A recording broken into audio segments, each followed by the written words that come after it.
Well, when we had some of the worst damage that you could imagine in 2006, of course FEMA stepped in, and FEMA's the driver for any of the programs. So we got involved with some of the elevation programs for our homes, and acquisition, actually, for some of the situations, and that started off the sort of annual program. We look because almost every year we get grants from FEMA for elevations and acquisitions, and we do small projects where we can. Actually, it's not just FEMA. Our Northeast Ohio Regional Sewer District is very active in the area, and they're now collecting stormwater fees, and they're going to be helping us, and they have helped us already with a couple projects along Tinker's Creek and another area along Mud Creek, removing debris and so forth, and widening the creek in one place to get the flow better. Right. But yes, that's when we started being more proactive than we had been in the past. Well, what happens with that is almost all of these programs, FEMA comes up with a program, and it's they basically pay for like 50 to 75% of the cost, and then if possible, the state would also bring in 12.5%. That leaves 12.5% for local funds, which they call local funds. And those local funds can be either us or the homeowner. And up to this year, the village has been picking up the extra 12.5% and not charging anything for the homeowner except for architectural fees.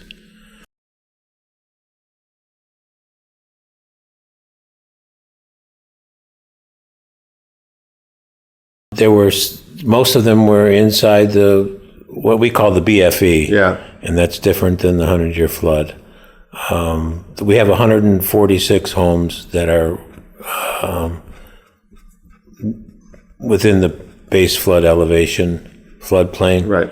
I'm not sure the count at that time, but there were also homes that were outside of that BFE that were flooded.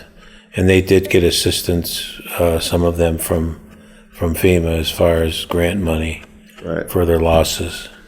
Well, around here, there's not much of a surprise unless you're really high on the hill, so to speak, because that's what, we're not called Valley View for no reason. We live in the valley, so the people that live lower have more expectations of that, so we're always on a heightened alert. But, we watch the river here. We have some good gauges that were installed.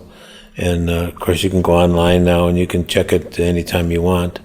And the folks that have been around a long time, like myself, we can kind of tell ahead of time without prediction services what's going to happen and if we have to be on alert or not.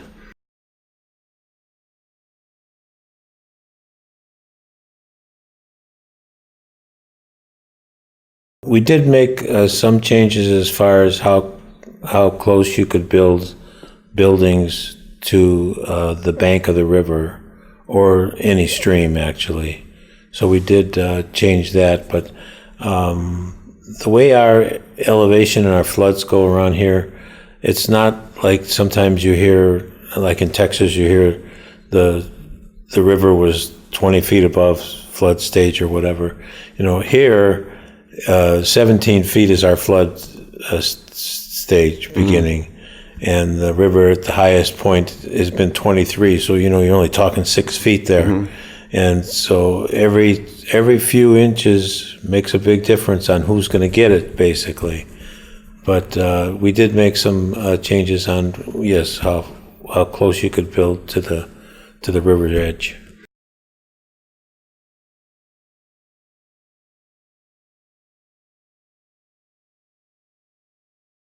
we have a consulting engineer that does that for us, and that sort of makes sense when you think about it, because like I'm the mayor now, but there was a mayor before me. There's going to be a mayor after me, and the people are going to change in our staff.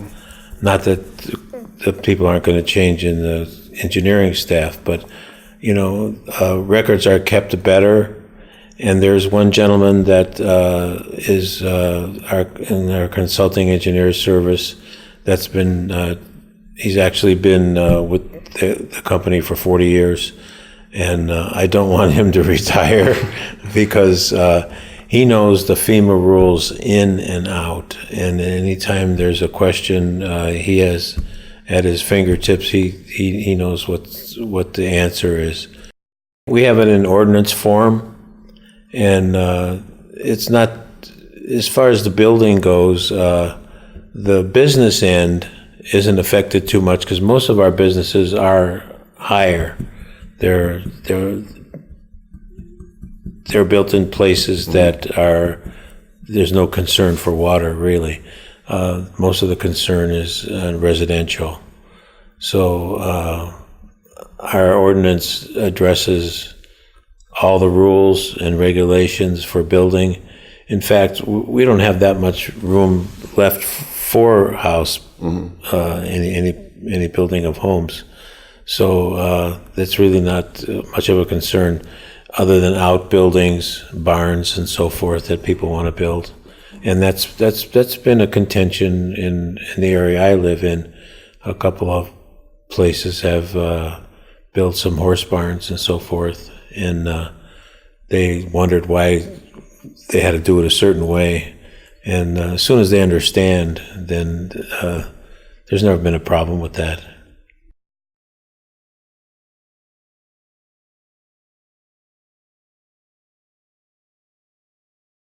The last couple of years, I mentioned in Northeast Ohio Regional Sewer District, they have a massive plan in place. And like I say, their fee structure is such that there's going to be plenty of hefty funding going on, and we're going to be one of the benefactors of their general plan, because retention basins, cleaning up of banks and so forth, and especially the retention basin idea. There's so much opportunity for that if you know what happens in the area, and they're going to be pushing that, and they're going to be funding that, and that's going to be benefiting us people that are in lowlands such as ourselves. And we're looking forward to that, because I have a lot of trust in that outfit, because they in that organization, because they're really showing that they want to do some good things to make things happen here. Now, are you going to have any of those retention or detention basins in the Valley View itself? Or are they going to be? Yes, I'm hoping to. We have one area that's actually, it's a higher area, but there's businesses there that were created in the 50s, and they have large open lawns, and there's room for vertical retention. Because there's you'd have to know the storm structure, but there's a couple of 60-inch and 72-inch pipes that come off that area, and they go down the hill. Of course, they're underground, but they go in the hill. They go under Canal Road, and then they go to the river. So you're talking large chunks of flow that you will be able to control. And that's, if we do that here, imagine how many hundreds of places that can happen upstream. Mm-hmm. So we're looking forward to identifying that and working with them on that. That's going to be a big project.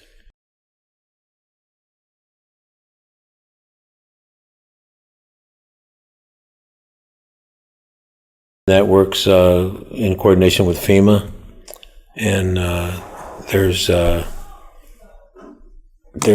a formula that they use for percentage, and they identify who's next basically on the list, and then those homeowners are approached, and they're basically given the option of elevation or acquisition. And the problem that I have with that, and you can imagine any municipality might have, is that first of all, you're losing families, not just income. Of course, you're losing your income tax. Right. You're losing your property tax. The schools are losing the property tax. The county's losing property tax. And that's not that it's a lot of money, but you're losing students. And we have a problem with our student count. So every time you lose a house, you lose a family, you lose income tax, and it does help the family out a little bit because, in a way, because then they can get out from underneath the fear of flooding. But they don't want to move either. We have people here that were offered acquisition, and they sit there and they say they don't want to move. Yeah, it's a tough decision. But it's up to them whether they take acquisition or elevation, and depending on where they are in their life, right, and their lifestyle is what the choice is going to be. Actually, 90% of that so-called effort, I would say, is from the consulting engineer. He identifies, he follows the FEMA rules, he makes the lists. The only thing that council does is, when they're presented the ordinance, is to pass the ordinance for the money. And actually, the most recent program that we have here are 5 acquisitions, 3 elevations, and that's costing the village a little over $600,000. So, unbeknownst to us, NEORSD picked up half of that for us. And what is that? What do those initials stand for? Northeast Ohio Regional Sewer District. Okay. They picked up half the cost for that for us because they know that that's a benefit to the community and so forth. So we're all in this together, and it's sort of working out pretty good. But it does cost us some funding to make it happen. And let me add one more thing: when the acquisitions happen in certain areas, and I'll show you one of them, that lot or that parcel has to be left without anything built on it forever, and that's kind of hard to take because we have to maintain it, we have to cut it, mow the parcel. And like I say, it just is just left empty, and that doesn't sort of look good sometimes when you have empty spaces for nothing. People are wondering what's going on there.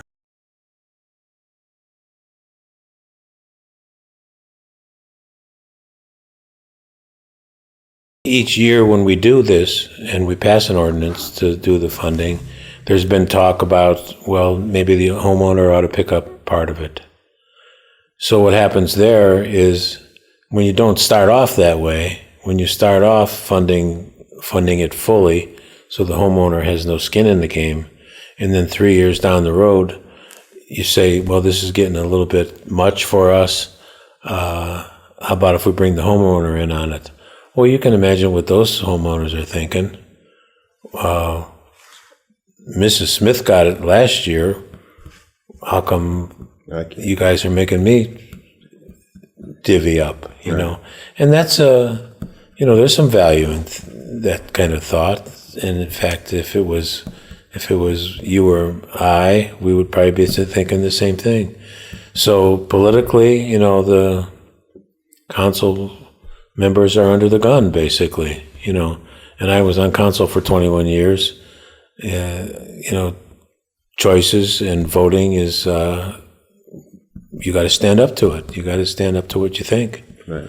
And if you think things need to change, I mean, you can take on a ordinance that maybe doesn't have too many acquisitions or, to it or elevations, and you're looking at maybe 50 grand, but then 2 years down the road, you're looking at 600.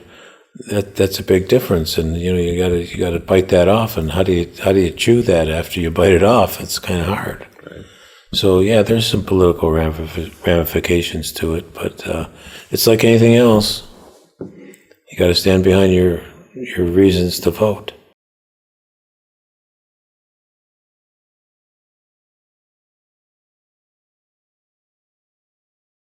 Every time there's an announcement for a program, we have a special meeting, and we have more than one.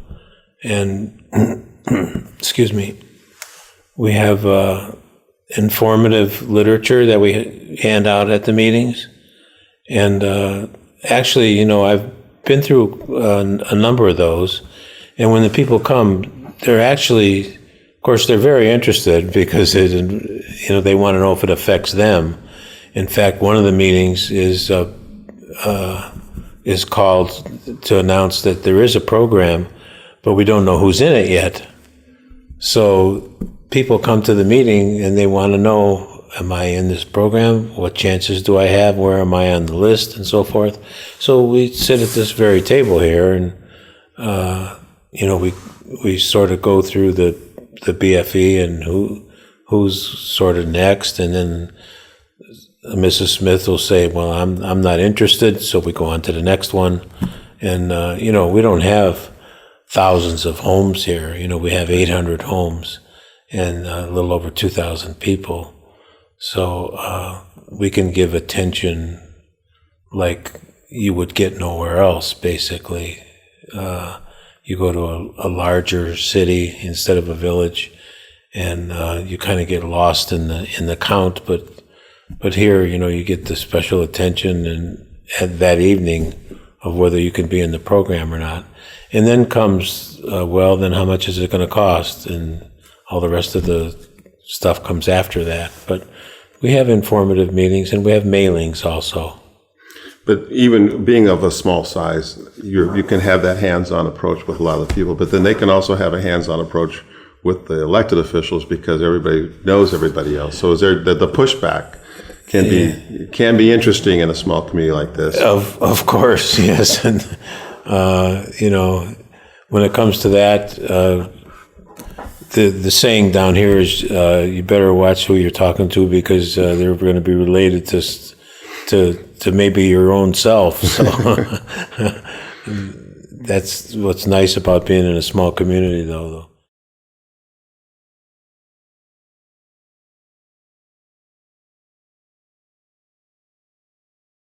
The economic benefit probably is more social than economic because you're helping people. I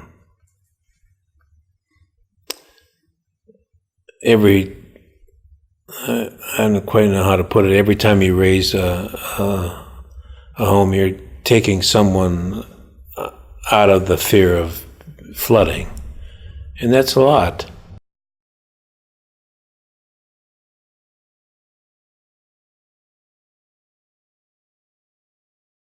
Here again, 90% probably on the consulting. In fact, your organization had some event here recently, and I didn't even know that the consultant was going to be involved in that, but they are. And but we didn't have anybody on the staff. The only other person would be our building inspector, and he goes to conferences every once in a while. But we rely heavily on the consultant.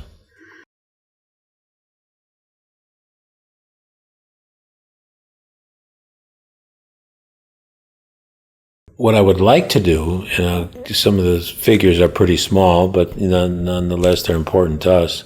So far we have elevated 22 homes, and there's been 12 acquisitions, I believe. Those acquisitions, on the acquisition side, like I say, the parcel's left empty. I would like to try to find some unique uses for those and approach FEMA and say, would you allow any type of building on those if they were brought up to grade? Mm-hmm. Because then you'd be filling those areas back in with useful homes instead of being empty. And on the elevation side, we're not doing a good job, and we're trying to improve that as we go. But it's put on the homeowner. What I'm going to tell you is, after the home is raised, you could imagine it's going to look funny because you're going to, if you have a stairway, you're going to have a stairway that looks like it's the stairway to heaven. And sometimes it is. And the structure of the home, many times for raising it, for elevating it, is like concrete block. And we would like to see that have some kind of surface on it, so it just doesn't be just concrete block, because some people paint half of it and leave the other half. And we're trying to get the aesthetics to a point where people care about maybe plantings and so forth to try to hide that. But when we go around, you'll see some of the ones that are good and some of the ones that are not so good. But we're trying to work towards that a little bit more in the future.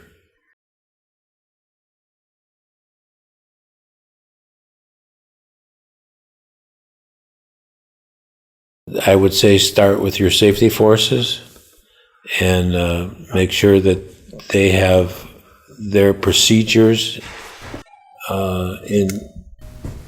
on the books, and that the fire chief and police chief understand what you need to do when it comes to it, because when that river comes up, our guys know what's coming next, including the service department. There's barricades. We have a call-out system, and that's important to have a call-out system. So then service comes out, and fire ends up closing some roads, possibly, depending on where they're at. And then, most of all, making sure that people, if they need to get out of their homes, get out of their homes. And we help with that. We have equipment that we use for that reason. And then afterwards, you have to, it's not just before being safe and getting out. What happens when the water goes down? That's almost more important than the other, because there's cleanup operations. So we supply, we put containers on the street in certain places, and we actually help people get things out of their home if they have to.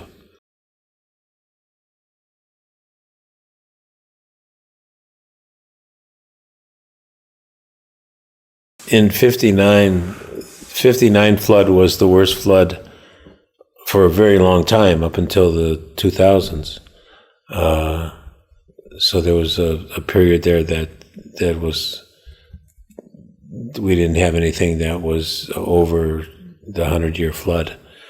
But at that point, I was about 10 years old then, and I was stationed outside in the dark, sitting on a lawn chair with an umbrella, and our gas pump was going, keeping the water out of our basement. My dad was out with his boat, getting people out of their homes, taking them to manors.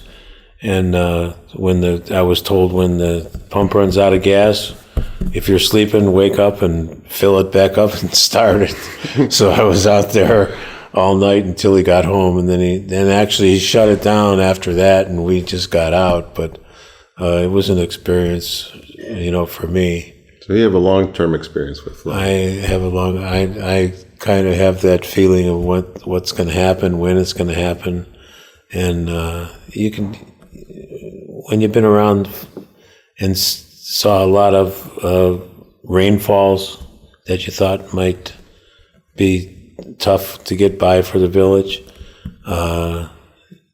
you can kind of see what's going to happen before it happens. And that's a good thing. That's a good thing.